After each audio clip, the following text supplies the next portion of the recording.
Hi everybody, welcome back to my little YouTube channel. If you're new to this channel, my name's Amanda and I'm a diagnosed autistic adult. I'm 40 years old and I was diagnosed with autism a few years ago, and I'm hoping by making this content, by making these videos, I'm going to help someone out there who may also be autistic, or you may even have anxiety, depression or other mental health problems that affect you badly, and sometimes you can feel really isolated and alone. And I'm here to tell you, you're never alone, and hopefully we can be friends.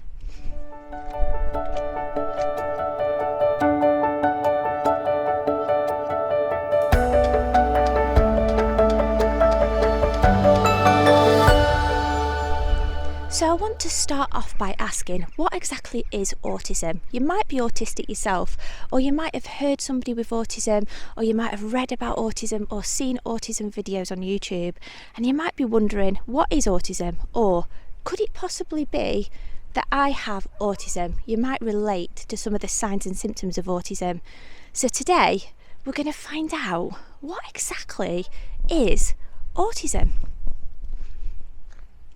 Autism, otherwise known as autism spectrum disorder or autism spectrum disability or Asperger's, is a neurodevelopmental condition. What that means is we're born with the condition. It affects our genetic makeup. It's a genetic condition. It's usually passed down the family tree by one of your immediate members of family. It affects every single aspect of our lives. It affects the way we communicate with others, the way we see, hear and feel the world and planet around us. A lot of autistic people have probably said they feel like aliens on another worldly planet and we just don't fit in, or it just feels actually that we don't fit in. And that's a really common symptom of autism. It affects every single aspect of our lives, but don't forget, we're all different, and so autism affects us all differently. I'm going to list off for this video some of the most common signs that you could be autistic.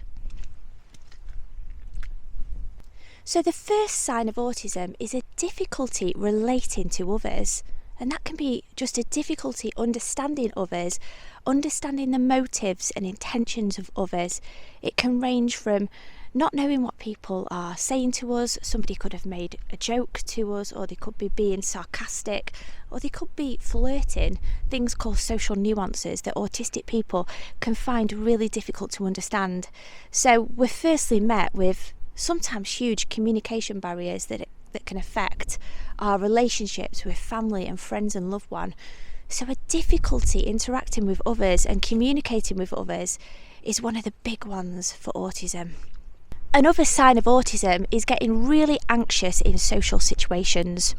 So that affects me really, really badly. If you're one of those people who prefer to be on your own in solitude, in comparison to maybe being in groups of people at a Christmas party, then it could be you're autistic. Now don't forget, just because you might be anxious in social situations doesn't mean that you have autism. But anxiety is usually one of the biggest co-concurring conditions that go alongside autism, and we really do, or a lot of us anyway, not all of us, me in particular, we really do hate to be in crowds and groups of people. Oh, I'd rather be here. Another sign and symptom of autism is preferring solitude, preferring to be on our own in nature, like where I am now, and just being as far away from other people as possible and not being around others. I'd rather be here around the birds and the nature and the wildlife. I just hate being around crowds of people, like I've just said before. Oh, sends shivers down my spine. I'd rather be around a murder of crows. Another sign of autism is being very blunt or rude.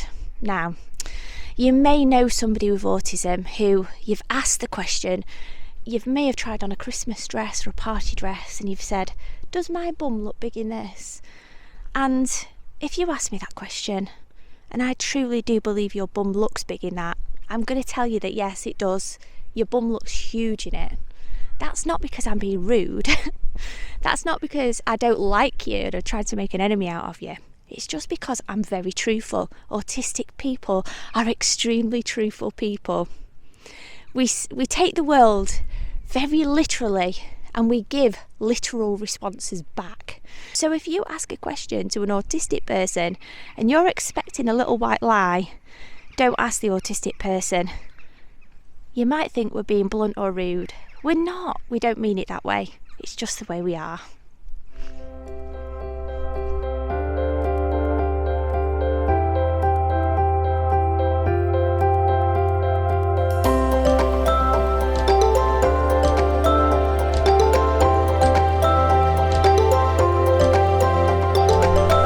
Another sign of autism is this need, this absolute desire for routine and rituals in our lives. So autistic people usually like to pre-plan everything we do, from the moment we get up in the morning to the moment we go to bed. And sometimes we can pre-plan things hours, days, weeks, months, years in advance, and we don't really respond well to changing plans. If a plan changes at the last minute, it can result in a meltdown for me, or I'll give you the silent treatment. Another sign of autism is a difficulty knowing when to interrupt conversations, what to talk about in conversations, and coming back to before when I said we can come across as being a bit blunt or rude. Sometimes we're constantly self-analysing what we're saying in conversations so we don't upset people, because the last thing we want to do is to make you unfriend us or upset you or insult you in any way. So sometimes it can be really hard making conversations, and sometimes we can interrupt people, and sometimes we can be so into a particular subject that we're talking about. For example, I'm really interested in birds, and sometimes I can talk so much about crows that people can get bored, and I can't read when that person's bored, so I can keep talking about it, and that can really isolate us from other people, because people can be thinking, I don't want to talk to her again because all she ever talks about is crows, and it's a really boring conversation, and so I'm not going to text her anymore, or I'm not going to phone her anymore, or I'm not going to invite her to any more parties. Another sign of autism, and one that really affects me, is making eye contact. So making eye contact and then maintaining eye contact with somebody. It's a learnt thing with me, and a lot of autistic people will tell you that they will make eye contact, but it is a learned thing, and it's usually a strained thing. It can be really difficult because it feels like when you're looking me in the eyes, you're looking into my inner soul, and I really hate it. It feels too personal. It's too much. That's all I can describe it as. There's no other words. Eye contact, direct eye contact is too much. I suppose it comes back to that animal instinct. If you make eye contact with a bull, for example, the bull's probably going to think that you mean aggression, and it's like that. We're all animals, aren't we, fundamentally? So I suppose in some way the eye contact things comes back to a fight-flight response or an evolutionary animal response, but I really don't like eye contact. It makes me really uncomfortable. Having said that, you might know an autistic person that looks you in the eyes, and if you met me, I would look you in the eyes most likely, and you would probably think there's nothing wrong with her. She's confident, like she sounds on this video now. And that is because it's a learned thing. I worked in the NHS, that's a massive health organisation, for nearly 20 years. And obviously, if I was to look down all that time and not look at people in the eyes when I was talking to them or diagnosing them, for example, people would think there was something fundamentally wrong with me, and I wouldn't have maintained that position for the length of time that I did. So I learned over time that it was a socially acceptable rule to make eye contact in conversation, and looking down is really rude, so we're not to do it. So a lot of autistic people, we will make eye contact. It doesn't mean to say that we're particularly happy with it. It's really draining as well. So although you might see an autistic person making a communication with you and looking you in the eyes, we might be feeling incredibly anxious inside and constantly aware of what we're looking at. I'm going to tell you something funny before I stop talking about this particular eye contact subject.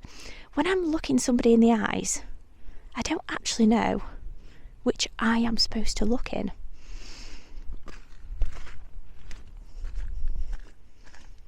A lot of autistic people, we either do one of two things. We can stay well away from people, and we don't like people getting into our personal space because it feels too much and we feel overcrowded. But sometimes an autistic person might just encroach. Is that the word, encroach? I'm sorry if I've got it wrong, but we might just get too close to you, and we might get really close up to you, and we might just get into your personal space a bit too much. So when we're talking to you, we might be talking to you really close up about our innermost thoughts and feelings, and you might be thinking, oh, back off a bit. Just back off a bit, you're in my personal space, and that can be really off-putting to other people, and so it can really isolate us from society.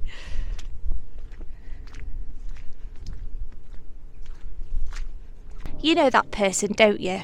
You know that person. Every single one of you watching this video knows somebody in their friend or family list that is a hugger. You're a hugger. Are you that person? Are you that person that will come up to me at a party and start going, oh, hi, hug you, oh, it's nice to see you? No, a lot of autistic people just know we don't like it. We are not hugging people. A lot of people that I know, the first thing they do when they see you is they want to hug you and touch you and be in your close personal space. The vast majority of autistic people, although we might do it because, again, it's a socially acceptable thing to do, and we need to come across as being neurotypical, we don't like it. We don't like the huggy, kissy situation. We like our personal space. I like it up here with the birds. So don't do it. Don't hug me and kiss me. Oh, bless you. If you are one of those people, that's absolutely fine, because I love you as you are. You are who you are, and you're a beautiful person. But autistic people, you know, we don't like all that huggy kissing. Some of us might. You might be screaming down the camera now saying, yeah, I like to be hugged and kissed, but I certainly don't. A lot of autistic people have special interests, and that's a real common one with me. Now, my special interests have ranged from all sorts of different things, from birds and crows, and I'm actually really still interested in crows to this day, which is why I come here. I love to come here and feed the birds. But special interests can be one thing, it can be two things, three things. We can have multiple special interests over our lifetime, and sometimes our special interests can be co-concurrent, so we can have so much going on all at once. And it can range from the bizarre, so different types of bacteria on a leaf, to the more common different species of birds. It doesn't have to be something that you've particularly heard about before. And now I know we all have some form of special interest in our life, but autistic people, we can take it to the extreme, and we can literally become mini experts in everything that we learn about, and we can spend hours and hours and hours, days, weeks, months. We can lose hours of sleep, and we can be knackered in the morning because we have literally spent all our time learning about our special interest. Now, it can be positive, because if we choose a career pathway that involves our special interest, we can become mini experts, or we could build our way up in society. But sometimes it can get us into trouble as well. So, for example, somebody might be interested in crime scenes. That doesn't necessarily mean it's a nefarious reason, that there's something fundamentally strange about that person.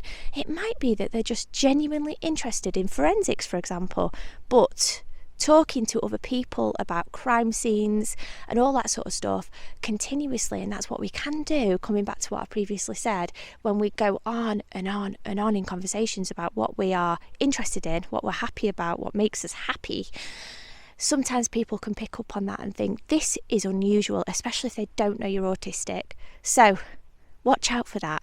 If you've got an autistic loved one with a special interest, or you're worrying about what they're talking about, it might just be that they're just interested in that subject. Do just ask them.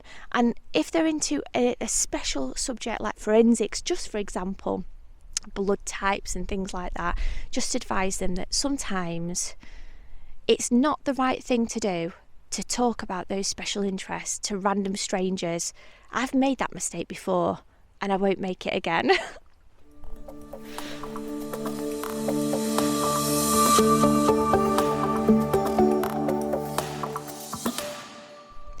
And before we go, I want to talk about some of the signs of autism in women.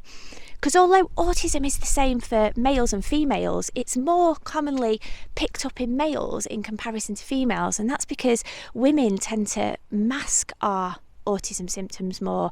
We're better at socialising, and that isn't because we're necessarily better at it, like I've just said. It's just because we've learned to mask or hide or act around our autistic symptoms in order to fit in a society that is essentially a neurotypical society. So sometimes picking up autism in women can be more difficult than picking it up in men. And that brings me on to the subject of masking. Now, masking is otherwise known in the autistic community as camouflaging. And what that means is blending into your surroundings. So imagine if I was wearing a camouflaged outfit now and I hid behind this rock and I painted my face with mud. You might not see me because I'd blend into my surroundings. And that's exactly what autistic masking or autistic camouflaging is. It's where we purposefully and with an intent change our personality. We change our voice type. We might talk differently than what we normally would. We might laugh at something when we don't understand a joke. We might try and comfort somebody when they're upset, even though that feeling and that emotion feels foreign to us and we don't know what to do in that situation. We'll act around it in order to fit in with that environment. We might choose to copy somebody. So we might have a role model, Taylor Swift, for example, and we might choose to copy her makeup, her clothes, her style, her persona, her hair, everything about her. Just using her as an example, it could be anybody that you look up to. And a lot of autistic women do that. We choose another female, another friend, another role model, whoever it might be, and we look up to that person and we see that that person's popular. And so we think if we do exactly the same as that, we can fit in, and that's what autistic women do. And as a result of that, we can become incredibly good actors. And so it can be really difficult for doctors and nurses, friends, family, healthcare practitioners, and even the neurodevelopmental teams themselves to pick up if you are autistic. Autistic females can sometimes be really quiet as well, and we can really hide our feelings very, very well. So a lot of the time, in order to fit in and seem neurotypical in an alien world, if we're feeling particularly stressed, anxious or depressed, and if somebody asks us, are you okay? A lot of the time we'll lie. Although lying can be really difficult for autistic people, in order to fit in and get promoted and be accepted and have friendships, we will formulate little white lies and we'll tell everybody, yeah, don't worry, I'm okay. The situation is okay, I'm handling it. When inside we're feeling incredibly isolated, alone and anxious. So to sum up, it can be really difficult to tell if an autistic female is indeed on the autism spectrum.